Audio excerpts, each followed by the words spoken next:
India versus Australia test match లో భారత్ ఘోర పరాజయం చూసింది. 10 వికెట్ల తేడాతో ఆస్ట్రేలియాపై ఘన విజయం సాధించింది ఆస్ట్రేలియానే. ఇక పూర్తిగా భారత్ బ్యాట్స్మెన్లు బౌలర్లు విఫలమైపోయారు. మొదటి ఇన్నింగ్స్ లో 180 పరుగులకే భారత్ ఆల్అౌట్ గా నిలిచింది. ఇక ఫస్ట్ ఇన్నింగ్స్ లోనే 6 వికెట్లతో చెలరేగింది ఆసీస్ బౌలర్ స్టార్క్. ఆస్ట్రేలియా మొదటి ఇన్నింగ్స్ 337కు ఆల్అౌట్ గా నిలిచింది. హెడ్ 140 పరుగులు, లబుషెన్ 64 పరుగులు, స్వినీ 39 పరుగులుగా నిలిచారు. తొలి ఇన్నింగ్స్ లో చెరో 4 వికెట్ తీశారు బూమ్రా, సిరాజ్. ఇక రెండో ఇన్నింగ్స్ లోనూ చేతులెత్తేసింది భారత్. 175 పరుగులకే కుప్పకూలిపోయింది. రెండో ఇన్నింగ్స్ లో కూడా 5 వికెట్లు తీసింది ఆసీస్ ముందు కేవలం 19 పరుగుల లక్ష్యాన్ని ఉంచారు భారత్ బ్యాట్స్మెన్లు. 19 పరుగుల విజయ లక్ష్యాన్ని వికెట్ కోల్పోకుండా ఛేదించింది ఆసీస్. ఇక భారత్కు ఇన్నింగ్స్ కు ఓటమికి తప్పించి నితీష్ రెడ్డి రెండో టెస్ట్లో స్టార్క్ 8, కమ్మిన్స్ 7, బోలాండ్కు 5 వికెట్లు దక్కాయి.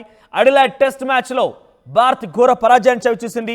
అయితే ఈ ఘోర పరాజయానికి ప్రధానంగా టీమిండియా బ్యాట్స్మెన్తో పాటుగా బౌలర్ అందరూ కలిసిగా ఈరోజు మ్యాచ్ని పూర్తిగా కూడా చేజార్చుకున్నారు. ఇక్కడ 4 ప్రధాన కారణాలు కనబడుతున్నాయి. టాస్ గెలిచి తొలుత బ్యాటింగ్ చేయడం అనేది ఒక ప్రధాన ఓటమికి కారణంగా కనబడుతోంది. ఆ తర్వాత ప్లేయింగ్లో కూడా తప్పు ఆర్డర్, 11 మంది ప్లేయింగ్లో కూడా తప్పు ఆర్డర్లో వెళ్ళడం కూడా ఒక కారణం కనబడుతోంది. అనుభవజ్ఞులైనటువంటి బ్యాట్స్మెన్లు ఉన్నప్పటికీ వారి యొక్క ఆట తీరు కరెక్ట్గా లేకపోవడం కూడా ఒక కారణంగా కనబడుతోంది. బూమ్రా లాంటి ఒక మంచి బౌలర్ ఉన్నా కూడా వారి ప్రభావవంతమైనటువంటి బౌలర్ అని వాళ్ళ ప్రతిభని ఇక్కడ ఉపయోగించుకోలేదని ఒక ప్రధానమైనటువంటి కారణం. ఈ 4 కారణాలుగానే ఈరోజు టీమిండియా ఘోర పరాజయాన్ని చవిచూసింది. మనం చూడొచ్చు 3 రోజులైనటువంటి మ్యాచ్లో అడిలైడ్ టెస్ట్లో పూర్తి ఫలితం రావడానికి తక్కువ సమయం పట్టినప్పటికీ ఈ ఫలితం ఏమాత్రం కూడా ఇండియాకి సానుకూలంగా రాలేదు.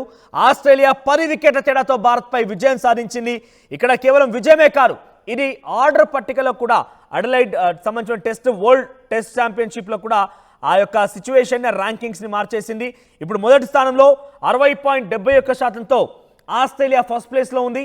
రెండవ ప్లేస్లో సౌత్ ఆఫ్రికా 59.26%గా రెండవ స్థానంలో ఉంది. ఇక ఈ ఒక్క మ్యాచ్తోనే, ఈ ఒక్క సిరీస్ సంబంధించినటువంటి ఈ మ్యాచ్లో పరాజయంతోనే ఇండియా 57.29%తో మూడవ స్థానానికి పడిపోయింది. ఇక డీటెయిల్స్లోకి మనం మాట్లాడుకుంటే కనుక ఆస్ట్రేలియా 10 వికెట్ల తేడాతో భారత్పై విజయం సాధించింది. మూడో రోజు తొలి సెషన్లోనే టీమిండియా 2 ఇన్నింగ్స్లో కేవలం 175 పరుగులు మాత్రమే చేసి ఆల్అౌట్ అయిపోయింది. ఆ తర్వాత ఆస్ట్రేలియా 19 పరుగుల లక్ష్యాన్ని కేవలం 4 ఓవర్లోనే సాధించింది.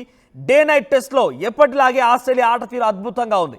అయితే ఈ మ్యాచ్లో టీమిండియా ఎందుకు ఓడిపోయింది, దానికి కారణాలు ఇప్పుడు మనం కొంచెం ఇప్పటికే మాట్లాడుకున్న 4 కారణాలుగా ఇన్ డీటెయిల్గా మాట్లాడుకుంటే కనుక భారత కెప్టెన్ రోహిత్ శర్మ టాస్ గెలిచి మొదట బ్యాటింగ్ చేయాలని నిర్ణయించుకున్నాడు. అయితే మొదట బ్యాటింగ్ అనేది ఒక ప్రధానమైన తప్పుగా తెలుస్తోంది, ఒక మిస్టేక్గా ఇప్పుడు అనలిస్టులు మాట్లాడుకుంటున్నారు. మొదటి నుంచి ఈ నిర్ణయంపై పలు ప్రశ్నలు తలెత్తుతున్నాయి. కారణంగా స్పష్టంగా ఉంది, వాతావరణం బాగాలేదు. అడిలైడ్ టెస్ట్ మ్యాచ్ మొదటి రోజు పెద్ద ఎత్తున మేఘాలు కమ్ముకున్నాయి. ఇటువంటి పరిస్థితుల్లో చాలా స్వింగ్ సీమ్ ఉన్న పింక్ బాల్ ఫాస్ట్ బౌలర్లు కూడా మరింతగా సహాయపడుతుందని భావించారు. అదే జరిగింది. మిచెల్ స్టార్క్ 6 వికెట్లు పడగొట్టి భారత్ బ్యాటింగ్ను నాశనం చేసేశాడు. ఇక మొత్తం జట్టు కేవలం 180 పరుగులు మాత్రమే చేయగలిగింది. ఇది మొదటి రోజు బ్యాటింగ్ చేయడం అనేది కొంత డిఫెక్ట్గా తెలుస్తోంది. కొంత వాతావరణం కూడా సహకరించలేదు కాబట్టి ఆ సీమ్ పేస్ బౌలర్లకి అది పాజిటివ్గా మారింది. అది ముఖ్యంగా ఆస్ట్రేలియాకి పాజిటివ్గా మారి 180 పరుగులకే ఇండియాను ఆల్అౌట్ చేసింది. ఇక రెండవ కారణం బ్యాటింగ్ ఆర్డర్లో కూడా చాలా తప్పిదాలు ఉన్నాయి. ఆ ఆర్డర్ మనం చూస్తే కనుక టీమిండియా జట్టు ఎంపికలో కూడా పలు తప్పులు చేసింది. ఈ టెస్ట్కు హర్షిత్ రాణా స్థానంలో ఆకాష్ దీప్ని ఎంపిక చేయడం కూడా ఇప్పటికే చాలా మంది నిపుణులు సూచిస్తున్నారు. దీనికి కారణం పెర్త్లో హర్షిత్ తప్పిదాలు కాదు, పింక్ బాల్కు అవసరమైనటువంటి నైపుణ్యం లేదు. ఆకాష్ దీప్ ఈ టాస్క్లో మెరుగ్గా ఉండేవాడు, ఎందుకంటే అతను పిచ్ నుంచి సహాయం పొందగలిగాడు కాబట్టి ఆయన ఆర్డర్లో కూడా ఆయనని తీసుకోవాల్సింది టీంలోకి అని చెప్పి కూడా చాలామంది మాట్లాడుకొస్తున్నారు. ఒక ఆర్డర్కి సంబంధించింది కూడా ఆ ప్లే ఆర్డర్ కూడా సరిగ్గా లేకపోవడం కారణం కనబడుతోంది. ఇక అనుభవజ్ఞమైనటువంటి బ్యాట్స్మెన్గా ఉన్నటువంటి రోహిత్ కానివ్వండి, ఇతర సీనియర్ ఆటగాళ్ళు కూడా ఎవరు కూడా తమ ప్రతిభని కనబరచలేకపోయారు. కేఎల్ రాహుల్, విరాట్ కోహ్లీ ఇక్కడ ఘోరంగా విఫలమైపోయారు. రాహుల్ తొలి ఇన్నింగ్స్లోనే ఇంకా స్ట్రాంగ్గా కనిపించినా పెద్ద స్కోర్గా కూడా అది మార్చలేకపోయాడు. అదే సమయంలో విరాట్ కోహ్లీ స్టంప్ వెలుపల ఫ్రంట్ ఫుట్లో బంతిని ఆడే అలవాటుకు మానుకోలేదని కూడా ఒక అభిప్రాయంగా తెలుస్తోంది. 7-11 మాత్రమే స్కోర్ చేయగలిగారు ఇద్దరు కలిసి. సో వారి యొక్క ఆట ప్రదర్శన ఏమాత్రం కూడా ఊహించే రీతిన కనబడలేదు కాబట్టి ఇక్కడ ఒక ఘోర పరాజయంగా తెలుస్తోంది. మిడిల్ ఆర్డర్లో కూడా కెప్టెన్ రోహిత్ శర్మ బ్యాటింగ్ చేయడం మర్చిపోయాడు. 2 ఇన్నింగ్స్లోనూ బౌలర్లు రోహిత్ బలహీనతను సొమ్ము చేసుకున్నారు. రోహిత్ కేవలం 9 పరుగులు మాత్రమే చేయగలిగాడు. ఇక చివరి కారణం బౌలర్ల యొక్క ప్రతిభను ఇక్కడ సరిగ్గా ఉపయోగించుకోలేకపోవడమే. అయితే ఇన్నింగ్స్ ఆద్యాంతం 4 వికెట్లతో ఆకట్టుకున్నప్పటికీ అది కెప్టెన్ రోహిత్ శర్మ అతడిని వాడుకున్న తీరు ప్రశ్నలకు తావిస్తోంది. రెండో రోజు తొలి సెషన్ ప్రారంభంలో కూడా బుమ్రా 2 వికెట్లు పడగొట్టాడు. ఆస్ట్రేలియాను ఇబ్బంది పెట్టాడు. కానీ ఆ సెషన్లో రోహిత్ అతనిని కేవలం 4 ఓవర్లు మాత్రమే బౌలింగ్ చేయడానికి అవకాశం కల్పించాడు.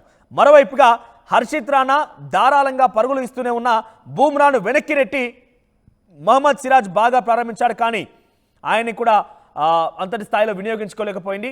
ఇక్కడ ప్లేయింగ్ ఆర్డర్ ఒకటి, బౌలింగ్ సరిగ్గా ఉపయోగించుకోలేకపోవడం ఒకటి, మొదట బ్యాటింగ్స్ తీసుకోవడం మరొక తప్పిదం కనబడుతోంది. ఇవన్నీ కలగలుపుకొని ఈరోజు అడిలైడ్ టెస్ట్ మ్యాచ్లో భారత్ ఘోర పరాజయాన్ని చవిచూసింది. ఎప్పుడు కూడా ఇంతటి స్థాయిలో ఇంత తక్కువ సమయంలో టెస్ట్ మ్యాచ్ ఫలితం విడుదలైంది లేదు. కానీ ఈ ఫలితం భారత్కి ఘోర పరాజయాన్ని చవిచూడమే కాకుండా అటు వరల్డ్ టెస్ట్ ఛాంపియన్షిప్లో కూడా స్కోరింగ్ విధానంలో కూడా భారత్ 3వ స్థానానికి పరిమితమైంది. 1 స్థానంలో ఆస్ట్రేలియా, 2వ స్థానంలో సౌత్ ఆఫ్రికా, 3వ స్థానానికి ఇండియా చేరుకుంది ఈ ఒక్క మ్యాచ్తో. సో ఇండియన్ క్రికెట్ లవర్స్గా ఈ ఆట తీరు మీకు ఎలా అనిపించింది? ఈ రోజు జరిగినటువంటి మ్యాచెస్ ఇలా మిమ్మల్ని నిరాశపరిచాయి? మీ అభిప్రాయం ఏంటి? కామెంట్ రూపంలో తెలియజేయండి.